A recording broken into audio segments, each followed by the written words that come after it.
साथियों, स्वागत है हमारे यूट्यूब चैनल छत्तीसगढ़ अनियमित कर्मचारी कल्याण संघ में। साथियों, छत्तीसगढ़ प्रदेश में जो 45,000 कर्मचारी का नियमितीकरण की कार्यवाही की प्रक्रिया तेज़ चल रही है, उस संबंध में आज हम आपको पूरी जानकारी बताने वाले हैं कि जो सामान्य प्रशासन विभाग है, जिसमें विभागों को पत्र लिखकर जानकारी मांगी है कि कर्मचारी वर्तमान में कितने कार्यालय में कितने कर्मचारी कार्यरत है और किस पद में है और उसको पेमेंट किस आधार पर दिया जाता है। तो ये जो जानकारी मांगी गई है, जो उड़ीसा के आधार पर मांगी गई है, उसमें सही मांगी गई है जानकारी, लेकिन कई कर्मचारी भी ये कन्फ्यूज़न में है कि हमारी मांगे पूरी होगी कि नहीं होगी। तो उस संबंध में आपको अवगत कराना चाहूँगा कि स्पष्ट लिखा है यहाँ पर कि प्रदेश में 45,000 अनियमित व संविदा कर्मियों को अब रेगुलर करने की तैयारी है। तो 45,000 रेगुलर करने की तैयारी का मतलब ये है कि जिस प्रकार से उड़ीसा सरकार ने 57,000 कर्मचारियों को नियमित करने का वादा किया है, वो भी संविदा कर्मचारियों को। तो सबसे पहले समझना आपको ये है कि संविदा कर्मचारी के अंतर्गत कौन कौन से कर्मचारी आते हैं, ये आपको समझना है, और अनियमित कर्मचारी के अंतर्गत कौन कौन से कर्मचारी आता है, ये समझना है।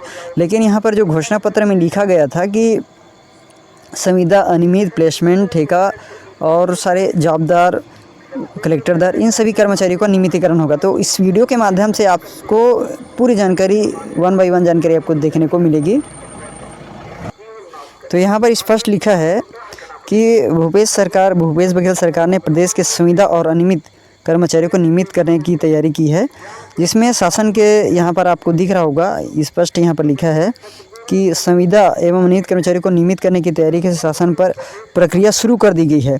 अब इसमें सितंबर को सभी विभागों को जो है पत्र लिखकर भेज भी दिया गया है और उसने पूरी डाटा इकट्ठा करने की तैयारी भी चालू कर दी है। तो हो सकता है कई विभागों में ये जो जानकारी है वो ना पहुंची हो, वो फॉर्मेट ना पहुंची हो, और इससे संबंधित अभी कई शिकायत ये आ रही है कि 45,000 कर्मचारी में हम शामिल हैं कि नहीं हैं। तो ये एक अनुमानित लागत था जो 700 करोड़ का लिखा है यहाँ पर। तो 700 करोड़ केवल 45,000 कर्मचारी का अनुमान लगाया था, लेकिन ये नहीं कहा था कि 45,000 कर्मचारी नियमित होगा। लेकिन यहाँ पर लिखा है स्पष्ट कि 45,000 कर्मचारी यदि नियमित किए जाते हैं तो 45,000 नियमित करने पर 7 से 800 करोड़ रुपये का लगा जाएगा। उसी प्रकार से जब इसने घोषणा पत्र में लिखा है कि अनियमित संविदा और संविदा कर्मचारियों को नियमित करने का वादा किया था, जिसमें सूत्रों के मुताबिक इसी को ध्यान में रखते हुए सरकार इस साल दिसंबर तक सारी प्रक्रिया पूरी कर लेगी। दिसंबर माह तक सारी प्रक्रिया पूरी करने का मतलब ये है कि जो उसकी एक अनुमानित लागत है, वहाँ पर वो डाटा कलेक्शन कर रही है। केवल इतना जानकारी कर रही है कि यदि हम 45,000 कर्मचारी को नियमित करते हैं तो हमें कितना खर्चा आता है। उसके बाद जो यहाँ पर स्पष्ट लिखा है कि यदि छत्तीसगढ़ सीएम भूपेश सरकार ने जो 2 बार, यहाँ पर स्पष्ट लिखा है कि 2 बार, यहाँ पर 2 बार विधानसभा में लिखित में जवाब दे चुके हैं कि रिक्त पदों के विरुद्ध अनियमित कर्मचारियों को नियमितीकरण किया जाएगा। तो यहाँ पर समझना ये है, जैसे कि हम बता दें विद्युत विभाग, तो विद्युत विभाग में ऐसे कोई कर्मचारी नहीं है जिसकी आवश्यकता नहीं है। सभी कर्मचारियों की विद्युत विभाग में आवश्यकता है। जैसे हम रीडर का कहे या फिर परिचालक का कहे या फिर कंप्यूटर ऑपरेटर का, सभी कर्मचारियों की वहाँ पर परमानेंट एक नियमित कर्मचारी की आवश्यकता है।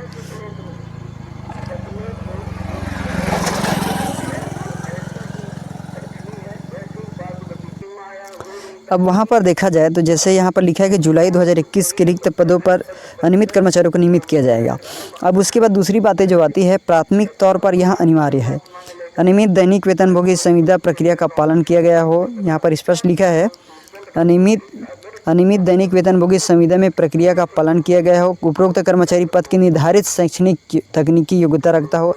जिन पदों पर नियमितीकरण वहाँ विभाग की पद संरचना में स्वीकृत हो। वर्तमान में कार्यपद पर क्या मानदेय भुगतान दिया जाता है, कर्मचारी किस पद पर अभी क्या वेतन और नियमित पद पर क्या वेतन दिया जाएगा। इसका मतलब टोटल कहने का मतलब ये है कि जैसे कि अभी एग्जांपल के लिए मैं बताऊंगा कि 11,910 रुपया मेरा पेमेंट है और मैं भी एक अनियमित कर्मचारी हूँ। तो एक आंकड़ा है कि यदि मुझे नियमित किया जाता है, एक अनुमानित की बात करें तो मान के चलो यदि नियमित किया जाता है तो नियमित किए जाने के बाद मेरा जो पेमेंट होगा वो कितना होगा। एग्जांपल के लिए मैं ले लेता हूँ 11,000 में हमने किया 25,000, तो 25,000 में किया जाए तो एक 50% जितने कर्मचारी हैं उनके 50% यदि बढ़ा दिया जाए तो 50% बढ़ाने के बाद एक सरल आंकड़ा निकाला है कि यदि हम 50% बढ़ा देते हैं तो कितना आंकड़ा निकलते हैं। उसी प्रकार से स्पष्ट यहाँ पर लिखा गया है कि वहाँ विभाग की पद संरचना स्वीकृत हो, और जो मैं जिस पद पर वर्तमान में मैं अभी कार्यरत हूँ उस पद की बात करूँ तो यहाँ पर वो पद जो है मेरा स्वीकृत है। उसके बाद मुझे जो पेमेंट यहाँ पर मिलता है वो मिलता है कलेक्टर दर पर।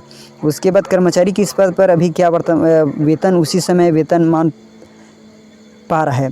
तो जैसे कि मैं जिस पद पर कार्यरत हूँ उसी नियमित पद पर क्या वेतन मिल रहा है, नहीं मिल रहा है। मुझे तो केवल उसका 50% मिल रहा है। 25,000 मिलना चाहिए, उसमें से मुझे केवल 11,000 मिले। तो ये एक अनुमानित लागत थी। अब उसके बाद देखते हैं कि जैसे राजस्थान ने कहा कि 21 अक्टूबर को आदेश जारी कर दिया कि 30,000 संविदा कर्मचारी को नियमित किया जाएगा। इसमें सभी सहायक पंचायत परीक्षी जो भी शामिल होते हैं, और इनकी जो शुरुआती पेमेंट की बात करें तो 10,400 रुपये वेतन मिलेगा, एक अनुमानित है। उसी प्रकार से जो कांग्रेसी चुनावी घोषणा पत्र में संविदा कर्मियों को नियमित करने का वादा किया था और गहलोत सरकार ने दिवाली के लिए तोहफा दिया। तो ये बातें आती है। तो ये भी एक बात होगी। अब आती हैं दूसरी बातें कि जिस प्रकार से छत्तीसगढ़ के समस्त कर्मचारियों की यदि करता है तो यहाँ पर स्पष्ट लिखा है जैसे कि ज़्यादा बजट नहीं लगेगा, एक अनुमानित लागत है। जैसे हम बताना चाहेंगे कि जैसे कि यहाँ पर ज़्यादा बजट नहीं लगेगा, इसका मतलब ये है कि प्रदेश के तृतीय वर्ग के कर्मचारी संघ के प्रदेश संरक्षक विजय झा ने बताया कि प्रदेश में 40 से 45,000 ही अनियमित या संविदा के तौर पर विभिन्न विभागों में पदस्थ हैं। उन्हें नियमित करने में बहुत ज़्यादा बजट नहीं लगेगा। यहाँ स्पष्ट लिखा है संविदा या अनियमित की बात करें तो 40 से 45 का मतलब ये है कि यदि कोई संविदा की बात करें तो 40 के अंदर हम एवरेज लगाते हैं तो 80 से 85,000 करीबन एक संविदा और संविदा कर्मचारी को भी।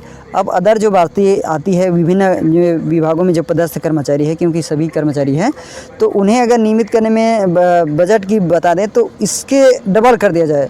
तो अगर सरकार चाहेगी 700-800 करोड़ रुपया आती है तो यदि हम इसको डबल कर दें तो 1,600 करोड़ रुपये की इसका टारगेट क्या हो जाएगा, 1,600 करोड़ रुपये में इसके अतिरिक्त भार में सभी कर्मचारी नियमित हो सकता है।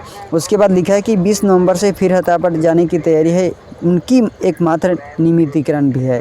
अब इसमें यहाँ पर समझने वाली बात यह है कि छत्तीसगढ़ सरकार तो कह रही है क्योंकि मैंने घोषणा किया है, और यहाँ पर और स्पष्ट किया है कि उसने 2 बार लिखित में दिया है, सीएम सरकार ने 2 बार लिखित में ये जवाब दिया है कि कर्मचारियों का नियमितीकरण किया जाएगा। अब कर्मचारियों का नियमितीकरण किया जाएगा तो उसके अंतर्गत कौन कौन से कर्मचारी आते हैं, बता दें कि जो प्लेसमेंट जो भी कर्मचारी हैं, जो शासकीय विभागों में कार्यरत कर्मचारी है, वही कर्मचारियों का नियमितीकरण किया जाएगा। क्योंकि यहाँ पर उसकी पद संरचना को भी दिया गया है कि उसका नियमित करने का क्या कारण है, वास्तव में वहाँ पर उसके लिए सीट है कि नहीं है। यदि सीट है, यहाँ पर स्पष्ट लिख दिया है, आप लोग समझ सकते हो कि प्राथमिक तौर पर यही अनिवार्य है। ये अनिवार्य का मतलब ये है, पहला लिखा है कि अनियमित दैनिक वेतनभोगी संविदा में प्रक्रिया का पालन किया गया हो। दूसरी बात आती है उक्त कर्मचारी पदों का शैक्षणिक तकनीकी योग्यता रखता हो। जिस पोजीशन जिस पद में मैं कार्यरत हूँ, क्या मेरी शैक्षणिक योग्यता वहाँ पर काम करती है कि नहीं है।